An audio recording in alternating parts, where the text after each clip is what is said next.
Nakaipon ka na, pinaghirapan mo to, and you're claiming it. 2025 will be the year that you buy a new computer or upgrade your old war machine.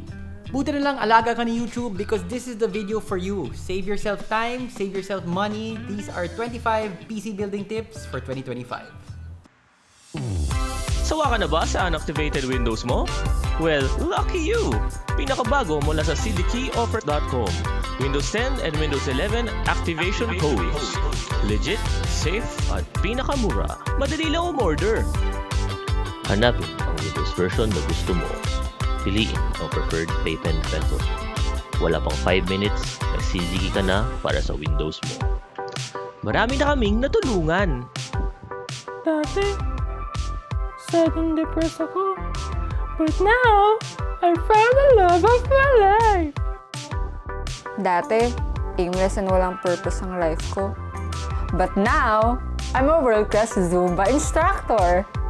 So, web developer ako and content creator for a YouTube channel. And ngayon, ganun pa rin ako pero activated na yung Windows ko.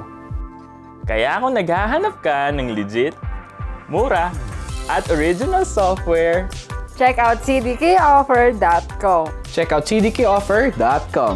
Check out cdkeyoffer.com. Dati, isa sa maunang tanong bago ka magbuo ng computer is which CPU are you gonna get? Intel or AMD? In 2025, you don't need to worry about that anymore because Intel is dead. Sorry sa mga Intel fanboys, pero ang daming problema sa Intel ngayon na hindi ko talaga siya ma-recommend personally. Yung 13th and 14th gens nila literally committed suicide trying to run faster. Very basically, the chips were programmed to draw more power to run faster, which led to more heat, which led to permanent damage. We have more on this topic in a previous video. Pero sa mahabang salita, this was a real mess, and if you have a 13th or 14th gen Intel, your CPU could be irreparably damaged right now. But the damage will only present itself in the future. Hindi lang 13th and 14th gen, Intel's latest line of CPUs is also underperforming. Una, performance-wise, the latest gen is not great value for money. They're trying to fix that now. Tingnan natin kung maayos ba nila. Second, pinalitan nila yung naming scheme for this latest line of CPUs. So even figuring out which CPU you might want to get is confusing. Intel is a mess, save yourself, and just go to Team Red. Kakasabi ko lang that Intel is dead, but you might want to consider them for GPUs. Kakalabas lang nung second gen of Intel GPUs, that's the Arc B580. This is not an Arc B580, but yung kagandahan ng B580 is that it's supposed to be medyo katapat niya yung NVIDIA 4060, at a cheaper price with more VRAM. So what's not to like about that? Of course, may growing pains since yun nga, this is just the second gen of Intel's GPUs. There might be driver issues, stability issues, and in the more recent tests, nakita nung ibang YouTubers na it doesn't do well with older systems. But if you're getting a new rig, you might really want to consider the B580 compared to the market leader NVIDIA. Plus, more VRAM is always better. Balik tayo sa CPUs. If we don't recommend Intel, that just leaves AMD, right? But particularly for gamers, you should be considering AMD's X3D CPUs. They span different generations, so may X3D na 5000 series, 7000, and 9000. What they all have in common is additional cache, basically memory that the CPU can access faster, and this brings a notable boost, particularly for gaming. If you're looking to build a serious gaming machine in 2025, the AMD X3D CPUs are an easy choice to make. Practice reseating. Yung reseating, that's just where we take basic components like yung RAM tsaka yung GPU and then we put them back in. You'd be surprised how many times there's something wrong with the computer, it's unstable, pag reseat ng RAM, okay na siya. So we'll be doing the GPU and the RAM. First the GPU. Usually there's a screw here in the back, whether it's a thumb screw or the kind that you need the screwdriver. And then remove the screw and then push down on the PCIe clip. So that's the one over here. The larger the GPU, mas mahirap hanapin yung PCIe clip. And then just slowly kind of massage out the GPU. No need to tug or pull it. And then it should come away freely. Yun nga, Kung medyo malaki yung GPU, medyo mahirap hanapin talaga yung PCIe clip. You just have to wedge your finger in there. And then now we're gonna reseat the RAM. Again, reseating just means removing and then putting back in. So just get both clips. Bit hard to see the other PCIe clip because of the rad of the AIO, but you can still feel it with your finger. This is the down position. This is the lock position. So yung lock parang naka-linya talaga sila. Yung unlock parang naka-usli sa side. Both are unlocked now. You just need to pull out the RAM gently. When you're gonna reseat, when you're gonna put it back in, note the notch. So may notch siya dito. May notch din sa DIMM slot ng MOBO. So just make sure that the notch aligns with the notch here on the DIMM slot. And then just slowly... Again, no rush. Reseat is one of the simplest and one of the least likely to damage your system. If you do it slowly, if you do it correctly, no tugging. Easy lang.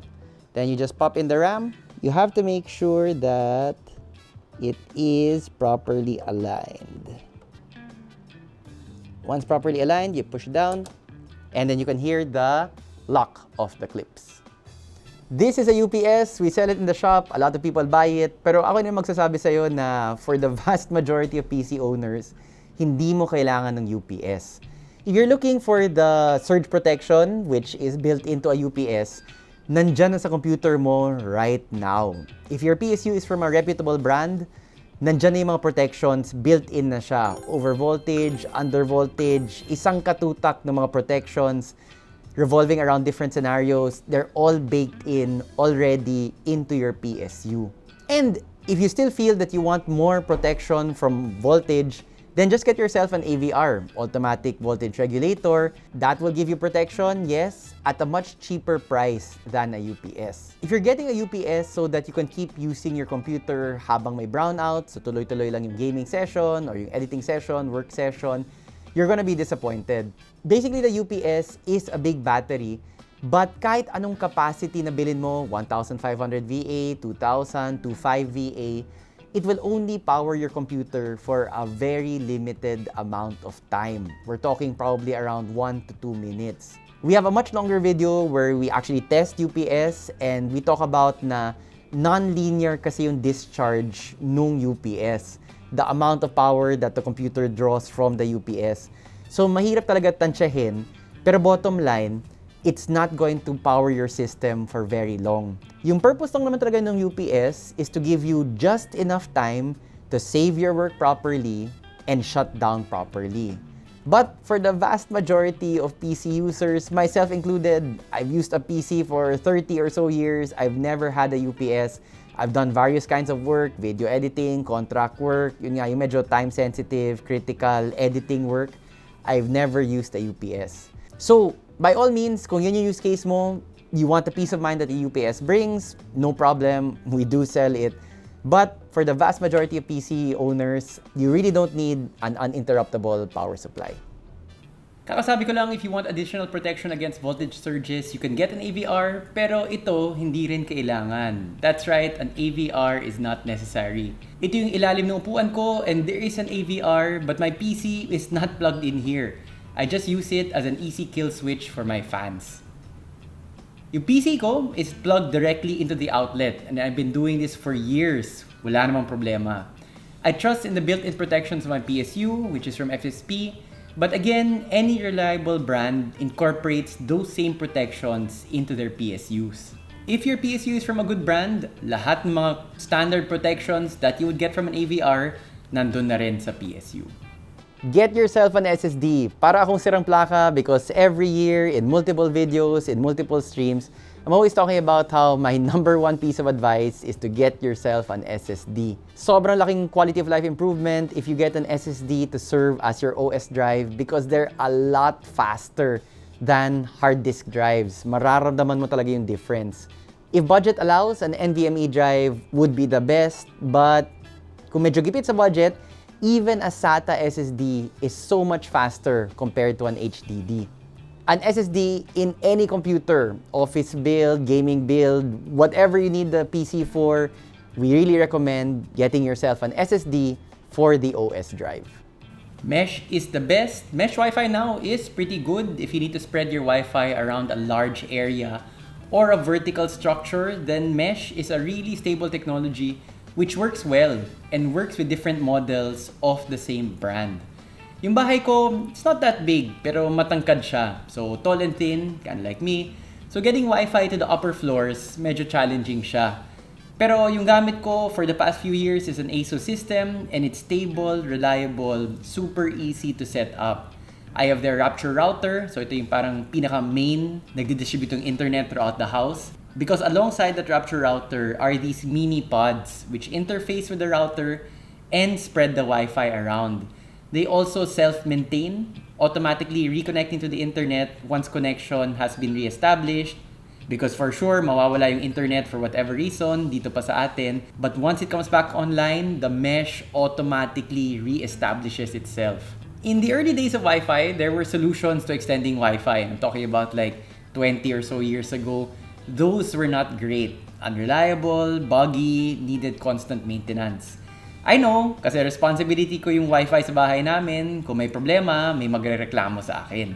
Pero nowadays, mesh is pretty awesome. I personally use ASUS, but many brands now offer the same feature over different models. So you can mix and match models easily for the same network as long as those models are from the same brand. As always, check first for compatibility. If you're wondering what my hand is doing here just off the frame from this video, I'm actually using my laptop to control the teleprompter. And because the screen of my laptop is a touch screen, I can just use my hands. Para sa maraming tao, yung touch screen sa laptop parang gimmick lang yan. But for me, I really find it useful. And that's the essence of this tip.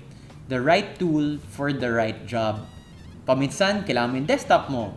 Lalabas ka ng bahay, kailangan mo ng laptop. Gusto mo gaming on the go? Do you want a laptop or do you want a handheld? Na usong-uso ngayon with the Steam Deck and then the other kinds of handheld gaming from other brands. Whether you need it for work or for enjoyment, there are a lot of options now, and choosing the right one will really help you out in terms of price and in terms of your use case. Again, personal example ko is this laptop.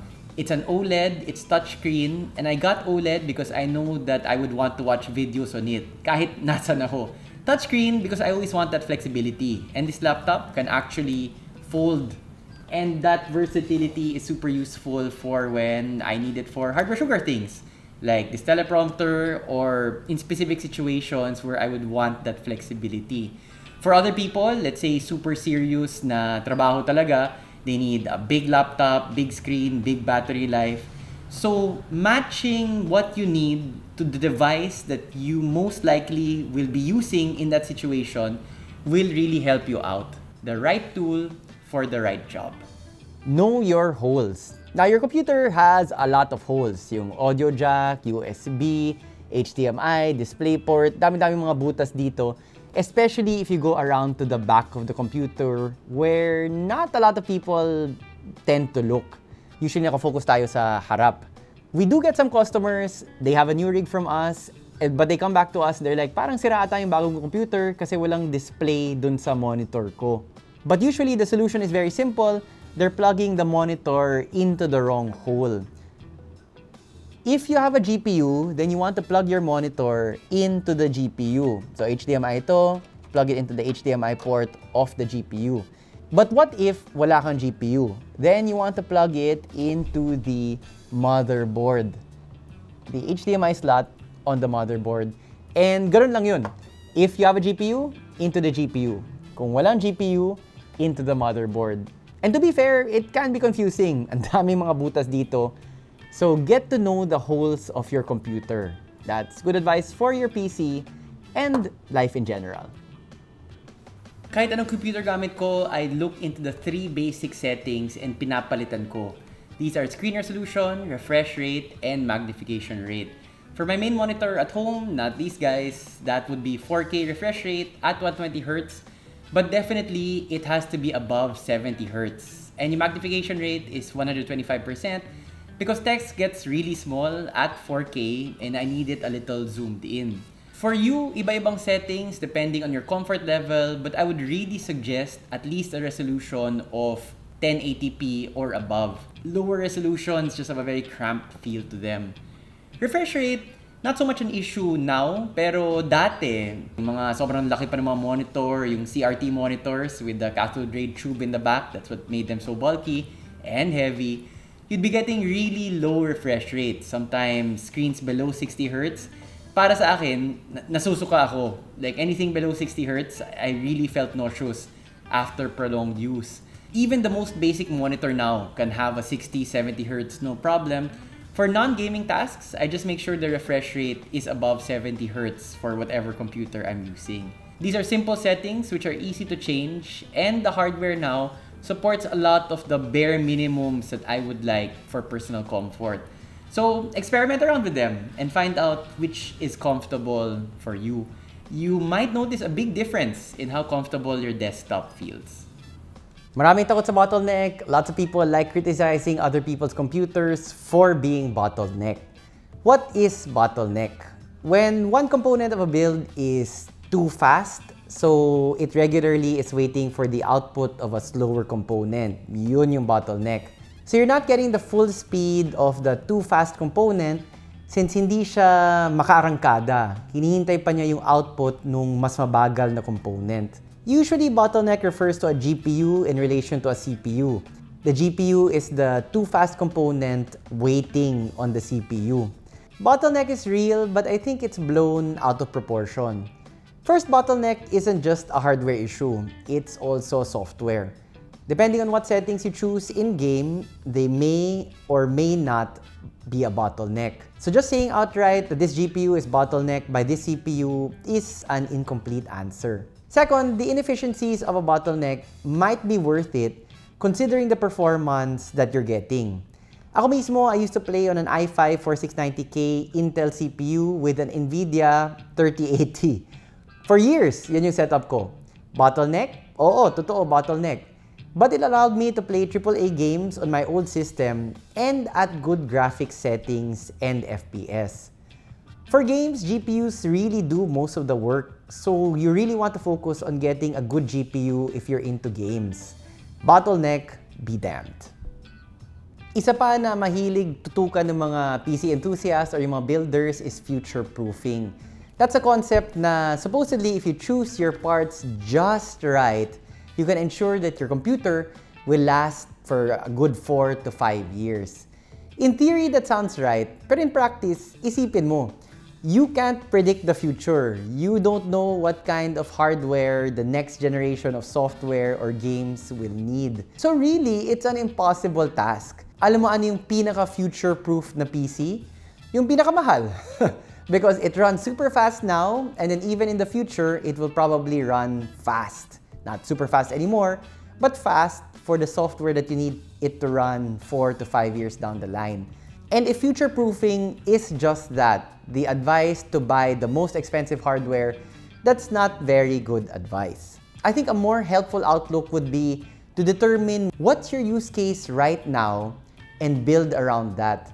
Because most likely, that's what you'll still need it for 3-4 years down the line. And if you attack the problem head-on now, the solutions, the design, the components that you came up with will still be good for that purpose later on down the line. Future-proofing, super nebulous. I don't really agree with it. I think it's just a way of criticizing people's builds without actually saying anything useful. So just like Bottleneck, I'm not too much of a fan of the whole concept of future-proofing. The thing about computers is that there's always more to learn, and if you are interested but you're still starting pa lang, I really suggest our PC Masterclass. It's like an hour-plus video. Kada component computer, tinitingnan natin. A lot of people have commented na sobrang useful niya because we really tried to make it na pang entry level. We don't use a lot of jargon, but we try to explain everything that you need to know para maintindihan mo tong mga computer na to, mga CPU, GPU, motherboards, RAM, lahat yan. Tinatalakay namin in that video. Di ko to bahay ng kapatid ko, but his setup also has multiple monitors. Yung sa kanya, 2, yung sa akin sa bahay ko, 3. Siyempre, di ako magpapatalo kay Utol. But aside from, sibling rivalry, multiple monitors are super useful. Sobrang laking tulong niya for productivity, because you can have different sources open at the same time. Let's say nagre-research ka dito, lagay mo yung research mo dito, tapos yung paper that you're writing for school or for work, nandito sa main screen. Multiple monitors makes life so much easier. Like, I cannot emphasize just how more productive I am. And the way I use multiple monitors is each monitor gets assigned specific windows. So, naging second nature. I instinctively know where to look to find the data that I need. Maganda yung multiple monitors, pero mahal? No! That's the great thing about multiple monitors. They don't need to be pricey. You can use whatever the heck monitor you have lying around. Yung isang multiple monitor ko sa bahay, isang lumang TV na sobrang luma na. As in, sa sobrang luma niya, di pa ako kasal, ginagamit ko na siya. And I've been married, I don't know, don't tell my wife that I don't know, but it's like not yet 10 years, maybe 8 years I think. 8 years, we have 2 kids. So, basta, medyo matagal na. So, yung multiple monitor setup mo, you can just use whatever old monitor you have lying around. Whether that's an old gaming monitor, an old TV, lahat yan, magagamit yan. Basta may HDMI, DisplayPort, you can use it in your system, you can probably get it running, and you'll get the advantages of a multiple monitor setup with very little cost because you can use whatever old screen you have on hand. Show your PC some love by cleaning it once every 12 to 18 months. And we mean like thorough cleaning sa loob, hindi lang yung parang linilinis mo yung exterior ng case. We've seen some dramatic drops in temperature after we've done thorough cleanings on some rigs. And if you're an enthusiast, you can do this on your own. You have the tools, you have the knowledge, and you have the time. But for a lot of people, hassle mag-deep clean. So you can ask us to do it. Hardware Sugar has a cleaning and cable management service. We can clean your rigs, we can clean your GPUs, we can clean your laptops. But we don't disassemble the laptop kasi mahirap na yon. But we do a thorough cleaning of the inside as well. So if you want to do it on your own, that's great. If you don't have the time or you're just a little afraid of reaching into the insides of your computer, we can do it for you. Our usual turnaround time is just 1 full day. So you can reach out via Facebook or text or however you like. No appointments needed, just drop by with your rig, or we can even pick up your rig or your GPU or your laptop for you with our in-house courier.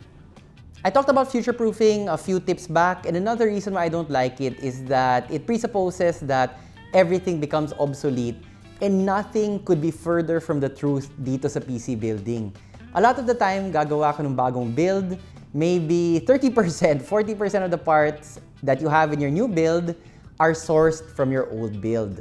A lot of parts can be reused. My current rig is still using my old GPU. It's a 3080, still good in 2025, not the fastest, it's 2 generations behind now, but still good, and it came from my old rig. So a lot of parts, even the primary parts, can be reused. It's good to know what you usually like to play so that you can design your system around that. For gamers who are into LoL or Dota 2, you don't really need a fast computer for those games.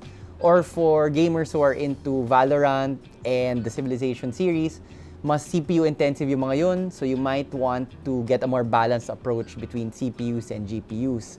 For other games, mas GPU heavy, so you might want to spend a little bit more on the GPU. Looking at the recommended specs of the games that you usually play, because your PC doesn't need to play all the games. It just needs to play the games that you like. So kung masakto natin yung specs ng computer dun sa games that you usually play, and we can save some money. Kahit hindi for gaming, let's say kung office build lang, then we know that the specs don't need to be too high. If it's for CAD or editing work, then we need to know that it needs to have a lot of RAM. Large SSDs are better for the work files. So if you know what you're going to be using the computer for a lot, malaking bagay yun so that we can design the system accordingly and save some money in the process. The next 3 tips are easy to say and they flow together, so I'm just gonna do them sa isang bagsak. There are many use cases where you don't actually need the fastest CPU or GPU, depending on what you need your computer for. You don't need the most expensive because a lot of the time, nagbabayad ka, pero puro bells and whistles lang yan. Expensive doesn't necessarily mean better. And lastly, you don't need the most well-known brands. Yung mga sikat na brands got there because yes, they've been around for a long time. Generally, you can rely on their quality, But they also got there because they have the money to slap it in your face all the time with their marketing. Especially in the PC space, there are a lot of brands, and we've talked about them in other videos, that are below top tier. Not because their quality is bad, it's just na hindi pa sila ganun kasikat. There are a lot of brands like that in the PC space where hindi sila yung pinakasikat, but quality is still excellent, and value for money is excellent also. So just to recap, you don't need the fastest, you don't need the most expensive, you don't need the most well-known brands. What you really need is someone to turn to when things break. Kasi kahit anong brand yan, mahal o mura, high-end or low-end, may masisira talaga dyan. Nothing is 100%, that's just a fact of life. Malas mo na lang if it happens to you. You can't control whether a part will break or not, but you can control who has your back if that happens. You need a shop with a no BS warranty policy. You need a shop that is just as fast at after sales as it is sales. You need a shop that tries to get you a replacement kahit out of warranty na yung item na yon. You need a shop that will lend you an item pangsamantala lang so that you can keep your PC running. Loaner items free of charge. Sounds too good to be true, right? May shop ba talaga na ganyan? PC stands for personal computer, so make the PC your own. Customize it. Ang dami mga customization options available for computers. Yes, there's of course RGB, not RGB, stealth build, retro build, ITX build. You can have stickers on the case, magnets on the case, toys inside the case. Have I mentioned customized cables? Yun nga, ang dami mga options available. And I'm just talking here about hardware customization, yung exterior, physical things. You can also skin your windows with things like Windows blinds so that the UI of your computer is also custom. And we're going way beyond just changing the wallpaper to your favorite K-pop idol. You can have so many widgets, you can have different wallpapers on different screens. Daming options available. I think kasi a lot of the time, PCs are so common now, nakakalimutan natin that PC stands for personal computer. When you customize your computer, you really feel a deeper connection to it. And it stops becoming just like some other thing in the house, but something that you're invested in. Something that reflects a part of you. Last tip, always very important, and if you've seen our other yearly tip videos, you know what's coming. This last one is always to touch grass and to find a hobby outside of the PC space. I talked about last year how I wanted to learn knitting in the hobby. And what I personally shared in that 2023 video was that I would try to take up cross-stitching. Because I ordered a stocking for my son. He's only 1 year old. Because when I was a kid, my parents, yung Christmas decoration namin, we had Christmas stockings. My mom made me my own stocking, which I still have right now, which I passed on to my daughter. Tapos yung pangarap ko last year was to make a stocking for my son. Yung bunso kasi namin, wala siyang stocking. So I kind of failed at that. And I might be taking this advice too much because you might have noticed na lumalabas tong 25 build tips for 2025 video. Dapat January pa to, pero naging February. So I might be taking it easy too much.